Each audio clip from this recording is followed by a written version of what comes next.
నమస్కారం, జీ న్యూస్కి స్వాగతం. నేను మీ ప్రియ. ముందుగా జీవన్ టీవీ ప్రేక్షకులకు శరన్నవరాత్రుల శుభాకాంక్షలు. ఈ నెల 14వ తేదీ నుంచి 20వ తేదీ వరకు వారం రోజుల పాటు రాష్ట్ర వ్యాప్తంగా పల్లె పండుగ పేరుతో కార్యక్రమాలను నిర్వహిస్తోంది. అందులో భాగంగా శ్రీకాకుళం జిల్లాలో ఈ బృహత్తర కార్యక్రమాన్ని దిగ్విజయంగా నిర్వహించేందుకు అన్ని ఏర్పాట్లు చేస్తున్నామని జిల్లా కలెక్టర్ స్వప్నిల్ దినకర్ అన్నారు. మంగళవారం కలెక్టర్ కార్యాలయంలో కలెక్టర్ స్వప్నిల్ దినకర్ మాట్లాడుతూ జిల్లాలో అన్ని ఏర్పాట్లు 30 మండలాల్లో అన్ని పంచాయతీల పరిధిలో 3071 పనులను గుర్తించి వాటికి సంబంధించి 249 కోట్ల అంచనాలు వేసినట్లు తెలిపారు. ఇప్పటి వరకు 2714 పనులకు సంబంధించి ప్రతిపాదనలకు అనుమతులు ఇచ్చి అప్లోడ్ చేశామని, మిగిలినవి రానున్న 2 రోజుల్లో పూర్తి చేస్తామని వివరించారు. ఆయా పనులకు ఎలాంటి ఇసుక కొరత లేదని, సిమెంట్కి సంబంధించి డీలర్లతో మాట్లాడుతున్నామని చెప్పారు. పల్లె పండుగ కార్యక్రమంలో మంత్రులు, ఎమ్మెల్యేలు, సర్పంచ్లు, ప్రజాప్రతినిధులు భాగస్వామ్యాలను చేస్తూ ఒక పండుగ వాతావరణంలో ఈ కార్యక్రమాన్ని నిర్వహిస్తున్నామని చెప్పారు. శ్రీకాకుళం జిల్లా వ్యాప్తంగా ఇంత పెద్ద ఎత్తున పనులు ఎప్పుడూ జరగలేదని, గ్రామీణ ప్రాంతాలలో సమగ్రాభివృద్ధికి ఉపాధి హామీ పథకం పనులు ఎంతో తోడ్పడతాయని అన్నారు. గ్రామాల్లో పనులు జరుగుతున్న ప్రాంతాల్లో ప్రజలకు అవగాహన కల్పించేందుకు పెద్ద ఎత్తున ప్రచార బోర్డులు ఏర్పాటు చేస్తున్నామని చెప్పారు. సీసీ రోడ్స్, అలాగే బీటీ రోడ్స్, సీసీ డ్రైన్స్, దీని మీద మనం ఫోకస్ చేస్తాం. ఇది కాకుండా మన ఫామ్ పాండ్స్, అలాగే soak pits, rain water harvesting structures, trenches, ఇది కూడా మనం చేస్తాం. బట్ కానీ భారీ సంఖ్యలో సీసీ రోడ్, సీసీ డ్రైన్ అంటే connectivity, village to village connectivity, ఒక ఊరు లోపల ఎక్కడైనా రోడ్ పాడైపోయింది లేకపోతే కొత్త రోడ్ కావాలంటే అక్కడ కూడా రోడ్ వేయడం జరుగుతుంది. ఇప్పుడు మన ఈ నెక్స్ట్ వారంలో మనం ఏం చేస్తామంటే ప్రతి ఒక్క వర్క్కి ఒక వెండర్ పట్టుకోవడం, అంటే అక్కడ ఉన్న లోకల్లోనే కాంట్రాక్టర్ తీసుకొని బాబు ఆ పని సరిగా చేస్తారు లేదా అది అంతా డీటెయిల్గా కనుక్కొని క్వాలిఫికేషన్ బట్టి కాంట్రాక్టర్స్ సెలెక్ట్ చేయడం అది జరుగుతుంది. నెక్స్ట్ వారం అంటే అక్టోబర్ 14 నుంచి అక్కడ ఉన్న ఆనరబుల్ ఎమ్మెల్యేస్, ఆనరబుల్ ఎంపీస్, అలాగే ఆనరబుల్ మినిస్టర్ సార్ చేతిలో వర్క్స్ ప్రారంభంగా మనం చేస్తాం.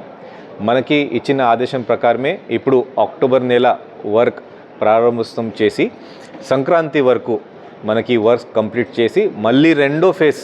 శ్రీకాకుళం జిల్లా పలాస ఆర్టీసీ డిపో నుంచి విజయవాడ వెళ్లుటకు నూతన ఆర్టీసీ బస్సును సోమవారం సాయంత్రం ఎమ్మెల్యే గౌతు శిరీష ప్రారంభించారు. అనంతరం ఆమె మాట్లాడుతూ ఎన్డీఏ కూటమి ప్రభుత్వం హయాంలో పలాస నుంచి నూతన బస్ సర్వీస్ను రాష్ట్ర రాజధాని విజయవాడ వరకు నడపడం ఆనందంగా ఉందన్నారు. ఈ అవకాశాన్ని ఇటు భవానీ స్వాములు, అటు ప్రయాణికులు సద్వినియోగం చేసుకోవాలని ఆమె కోరారు.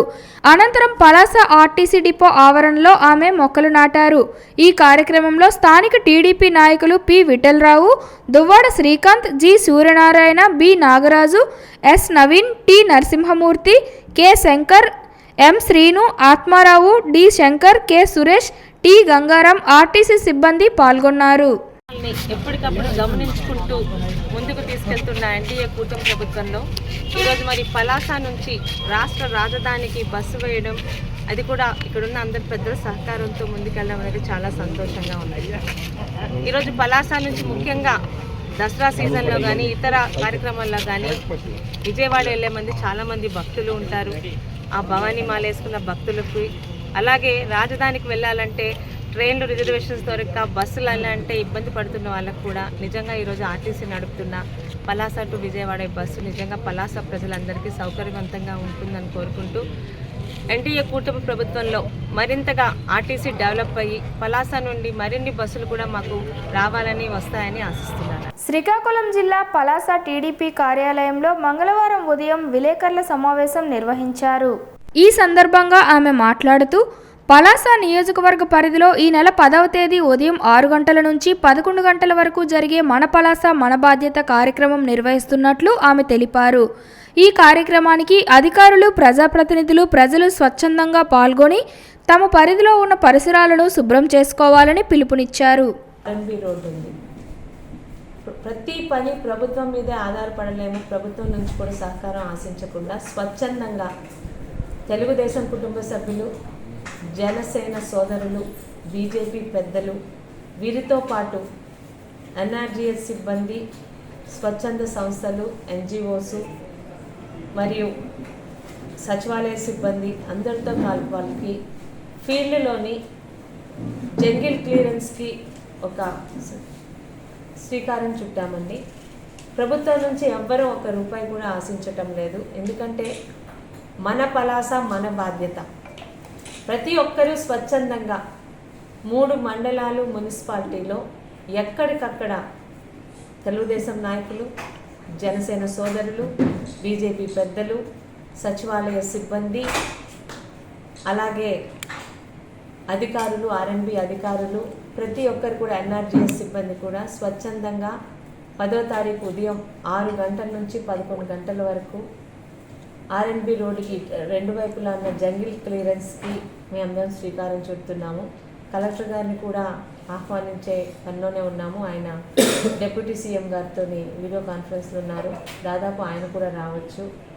ఇది ఒక మార్పుకు మాత్రమే. ఎందుకంటే మన పలాస పరిసరాలు బాగుంటే అది మనకు కూడా బాగుంటుంది. ప్రజలందరూ భాగస్వామ్యం ఉండాలని. ఎందుకంటే నా ఇల్లు నా ఒక్క బాధ్యతే, కానీ ఊరు బాధ్యత అందరం తీసుకోవాలి. ప్రజలందరికీ కూడా మన ఊరు బాగుండాలంటే మన తాలూకా బాధ్యత ఎంతో కొంత మనం కూడా శ్రమదానం చేయాలి. రేపు ఉదయం మనం ఏర్పాటు చేసుకోబోయే నూతన పలాసలో మా భాగస్వామ్యం కూడా ఉంటుంది అని ఒక బాధ్యులను వాళ్ళకి చేయడానికే ఈ కార్యక్రమం శ్రీకారం చుట్టాము.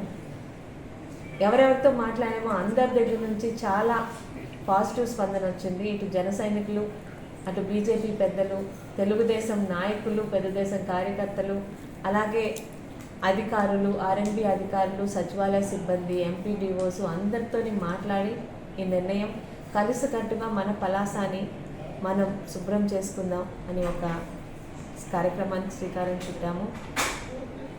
దాదాపు ప్రతి ఒక్కరిని కూడా ఇందులో భాగస్వామ్యం చేస్తున్నాం. ఎవ్వరికీ ఎటువంటి ప్రెషర్ ఇవ్వకుండా అందరూ స్వచ్ఛందంగా ముందుకు వస్తున్నారు. ₹1 కూడా ప్రభుత్వం నుంచి తీసుకోవట్లేదు.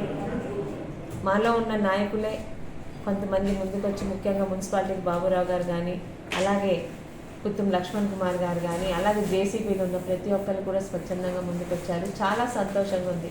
ఈ మార్పు కానీ స్టార్ట్ అయితే పలాసలో కూడా ప్రతి ఒక్కరికి కూడా ఈ కార్యక్రమం వల్ల ఎంతో కొంత ఉపయోగం ఉంటుంది. ఒక స్వచ్ఛమైన పలాస, ఒక పరిశుభ్రమైన పలాసాని మన చేతులతో మనమే చేసుకున్నామని ఒక సంతృప్తి కూడా కలుగుతుందని ఈ కార్యక్రమానికి శ్రీకారం చుట్టాము. మీ పాత్రికేయ సోదరులు గారు కూడా ఇది మరింత మందికి చేరగలిగితే, ఎందుకంటే ఎల్లుండి మార్నింగ్ మేము 6 నుంచి 11 వరకు ప్రతి ఒక్కరం ఫీల్డ్లో ఎక్కడ వాళ్ళు అక్కడ, ఎవరి ఊర్లో, ఎవరి గ్రామంలో, ఎవరి వార్డులో ఎక్కడ వాళ్ళు అక్కడ ఈ కార్యక్రమం చేయబోతున్నాము. మీ ద్వారా కూడా ఇది ప్రతి ఒక్కరికి తెలిస్తే మరింతగా ప్రజా భాగస్వామ్యం ఇందులో ఉంటుందని, మన పలాస శుభ్రతలో మన భాగస్వామ్యం, మన పాత్ర కూడా ఉండాలని ప్రతి ఒక్కరికి అర్థమవ్వాలని మీ ద్వారా వాళ్ళందరికీ సందేశం చేరాలని ఈ కార్యక్రమం పెట్టడం జరిగింది. దయచేసి ప్రతి ఒక్కరు కూడా వినూత్నంగా చేపట్టబోయే మన పలాస మన బాధ్యత కార్యక్రమంలో మీ వంతు పాత్రని చిన్నదో పెద్దదో మీరు పోషించి రేపు ఉదయం కూటమి ప్రభుత్వం అధికారంలోకి వచ్చిన తర్వాత నిత్యావసర వస్తువుల ధరలు నియంత్రణలో ఉన్నాయని, ప్రస్తుతం టమాటా ధరలు నియంత్రణలో ఉన్నాయని శ్రీకాకుళం జిల్లా పౌర సరఫరాల శాఖ అధికారి జి సూర్యప్రకాశ్రావు అన్నారు. మంగళవారం శ్రీకాకుళం రైతు బజార్ను సందర్శించి అక్కడ టమాటా ధరల తీరు పరిశీలించారు. రాష్ట్ర ప్రభుత్వం అత్యంత ప్రతిష్టాత్మకంగా అమలు చేస్తున్న అభివృద్ధి సంక్షేమ కార్యక్రమాలు ప్రజల ముందుకు తీసుకుని వెళ్లడంలో రైతు బజార్ క్రియాశీలక పాత్ర పోషిస్తున్నాయని అన్నారు. కూరగాయలు, ఇతర నిత్యావసర వస్తువుల ధరలు నియంత్రణలో ఉంచేందుకు జిల్లా స్థాయిలో కమిటీలు ఏర్పాటు చేస్తున్నామని చెప్పారు. బ్లాక్ మార్కెట్లో ₹100 పలుకుతున్న టమాటా ధరలు ఒక్క రైతు బజార్లో ₹50కే అమ్మకం చేస్తున్నామని చెప్పారు. ఇతర కాయగూరల ధరలు నియంత్రణలో ఉన్నాయని స్పష్టం చేశారు. శ్రీకాకుళం జిల్లా వ్యాప్తంగా ఉన్న ఆముదాల వలస, పలాస, ఇచ్చాపురం రైతు బజార్లో కూడా సులభతర ధరలకు టమాటాలు విక్రయిస్తున్నామని అన్నారు. ₹50 కేజీ, పెద్ద బజార్లో కేజీ ₹100. ప్రభుత్వం వారు తగ్గించి రేట్ అమ్ముతున్నారు. ఇప్పుడు మీకు కేజీ టమాటా ₹50 ఇస్తున్నారు కదా, దానికి ఏమైనా నిబంధనలు ఏమైనా పెట్టారా? నిబంధనలు లేవు. ఓన్లీ ఆధార్ కార్డు నెంబర్ అని చెప్పాలి. ఆధార్ కార్డు నెంబరు అంతే, పేరు. హైందవ ధర్మాన్ని విశ్వవ్యాప్తం చేసేందుకు ప్రధానమంత్రి నరేంద్ర మోడీ చేస్తున్న కృషి వెలకట్టలేనిదని శ్రీకాకుళం జిల్లా శ్రీకూర్మం ఆలయ కార్యనిర్వహణాధికారి జి గురునాథరావు అన్నారు. మంగళవారం శ్రీకాకుళం నగరంలో ఆదిత్య జుంబా డాన్స్ నడక సంఘం ఆధ్వర్యంలో విశాఖపట్నం నుండి కలకత్తా సైకిల్పై వెళుతున్న మహేంద్ర అనే యాత్రికునికి శ్రీకాకుళంలో స్వాగతం పలికారు. హిందూ ధర్మ ప్రచార పరిషత్ ట్రస్ట్ ఆధ్వర్యంలో మహేంద్రకు సంఘీభావం తెలిపారు. ఆరోగ్య భారత్ సాధనకు సైకిల్ యాత్ర ఎంతో ఉపకరిస్తుందని అన్నారు. దసరా పండుగ సందర్భంగా కలకత్తా కాళీమాతను దర్శించుకునేందుకు విశాఖ జిల్లా అచ్యుతాపురం నుండి కలకత్తా వెళ్తున్నానని సాహస యాత్రికులు మహేంద్ర మీడియాకు వెల్లడించారు. వారం రోజుల పాటు ఈ యాత్ర సాగుతుందని అన్నారు. దారి పొడుగునా హైందవ ధర్మ ప్రచార కార్యక్రమాలు చేసుకుంటూ జై శ్రీరామ్ అంటూ నినాదాలు చేసుకుంటూ యాత్ర సాగిస్తున్నారు. ఆదిత్య జుంబా డాన్స్ బృందం సాహస యాత్రికునికి అపూర్వ స్వాగతం పలికారు. ఈ సందర్భంగా మహేంద్ర సేవలు కొనియాడారు. గతంలో కూడా అనేక సాహస యాత్రలు చేశానని, ఇది ముమ్మాటికి హైందవ ధర్మ పరిరక్షణ కోసం చేస్తున్న సైకిల్ యాత్ర అని ఆయన స్పష్టం చేశారు. ఈ కార్యక్రమంలో ఆదిత్య జుంబా డాన్స్ ప్రతినిధులు B Deviprasad, Kinthali Saikumar, B Garayya, B Ramakrishna, Hindu Dharma Prachara పరిషత్ ట్రస్ట్ శ్రీకాకుళం జిల్లా కన్వీనర్ శాసపు జోగినాయుడు తదితరులు పాల్గొన్నారు. సుందర శ్రీకాకుళాన బలగ నాగావళి నది తీరాన శ్రీ శ్రీ శ్రీ బాలా త్రిపుర కాలభైరవ పీఠం తృతీయ వార్షికోత్సవం మరియు దేవి శరన్నవరాత్రుల ఉత్సవాలు ఘనంగా సాగుతున్నాయి. శ్రీ లక్ష్మీ గణపతి, శ్రీవల్లి దేవసేన సమేత సుబ్రహ్మణ్యేశ్వర స్వామి, శ్రీ దత్తాత్రేయ స్వామి, శ్రీ ఆంజనేయ స్వామి, శ్రీ స్వర్ణాకర్షక కాలభైరవ స్వామి, శ్రీ బాలా త్రిపుర సుందరీదేవి కొలువైన పీఠం ప్రాంగణంలో సర్వాంగ సుందరంగా మండపాన్ని తీర్చిదిద్ది గాజులతో శ్రీచక్రాన్ని ప్రతిష్ఠించి దేదీప్యమానంగా వెలిగిపోయే అమ్మవారి సుందర రూపాలను ప్రతిష్ఠించి శరన్నవరాత్రుల ప్రతిరోజు సుప్రభాత సేవ, విశేష అభిషేకం, గోపూజ, అవతరణ పూజ, శరణఘోష, మహానివేదనం, హోమం, తత్పరణం, యంత్రపూజ, సత్సంగం, నిత్య పారాయణం, తిరువీధి, ఊయల సేవలు నియమ నిష్టలతో భక్తి శ్రద్ధలతో సాగుతున్నాయి. శరన్నవరాత్రులలో 5వ రోజు అమ్మ లక్ష్మీదేవి అలంకరణలో దర్శనమిచ్చింది. ఈనాటి భక్తి సంగీత కార్యక్రమంలో దుంపల ఈశ్వరరావు గారి నిర్వహణలో శ్రీవాణి సంగీత కళాక్షేత్రం శిష్యులచే భక్తి సంగీత విభావరి భక్తులను ఆకట్టుకుంది. ఈ కార్యక్రమానికి వయోలిన్పై శ్రీ దుంపల ఈశ్వరరావు, తబలాపై శ్రీ బాబురావు సహకరించగా గాయకులు పలు భక్తి గీతాలను ఆలపించారు. అనంతరం కళాకారులను పీఠాధిపతి శ్రీ గణేష్ గురూజీ వేద ఆశీర్వచనం అందించారు. సిఐటియు ఆల్ ఇండియా కమిటీ పిలుపులో భాగంగా మంగళవారం శ్రీకాకుళం జిల్లా కేంద్రంలో day and night junction Samsung mobile shop వద్ద సిఐటియు శ్రీకాకుళం జిల్లా కమిటీ ఆధ్వర్యంలో ధర్నా నిర్వహించారు. ఈ సందర్భంగా ఆయన మాట్లాడుతూ 1926 ట్రేడ్ యూనియన్ రిజిస్ట్రేషన్ చట్టం ప్రకారం శాంసంగ్ పరిశ్రమలో పనిచేస్తున్న 1800 మంది కార్మికులు చట్టబద్ధంగా యూనియన్ ఏర్పాటు చేసుకొని సమస్యలు పరిష్కారం చేయాలని శాంసంగ్ యాజమాన్యాన్ని కోరినా పట్టించుకోకపోవడం దుర్మార్గమైన చర్య అని అన్నారు. కార్మికులు ఏర్పాటు చేసుకున్న యూనియన్ని గుర్తించాలని, వేతనాలు పెంచాలని, తదితర డిమాండ్లను పరిష్కరించాలని యాజమాన్యానికి కోరినా పట్టించుకోకపోవడం 1450 మంది కార్మికులు అనివార్యంగా అక్టోబర్ 9 నుండి నిరవధిక సమ్మె చేస్తున్నారని అన్నారు. శాంసంగ్ పరిశ్రమలో ఎలక్ట్రానిక్ గృహోపకరణాలు, టీవీ, వాషింగ్ మిషన్లు, రిఫ్రిజిరేటర్లు తయారు చేసే నైపుణ్యం గల కార్మికులకు వేతనాలు పెంచాలని కోరిన న్యాయబద్ధమైన డిమాండ్లను పరిష్కరించేందుకు తక్షణమే తమిళనాడు రాష్ట్ర ప్రభుత్వం, కేంద్ర ప్రభుత్వం వెంటనే చర్యలు తీసుకోవాలని డిమాండ్ చేశారు. కార్పొరేట్ యాజమాన్యాలు కార్మిక చట్టాలు కాలరాస్తుంటే అమలు చేయాల్సిన కేంద్ర ప్రభుత్వాలు చోద్యం చూస్తున్నాయని విమర్శించారు. కార్మిక చట్టాలను ఉల్లంఘిస్తున్న శాంసంగ్ యాజమాన్యంపై వెంటనే చర్యలు తీసుకోవాలని డిమాండ్ చేశారు. ఇప్పటికైనా శాంసంగ్ యాజమాన్యం సమస్యలు పరిష్కరించకపోతే పోరాటాలు ఉధృతం చేస్తామని ప్రభుత్వాన్ని హెచ్చరించారు.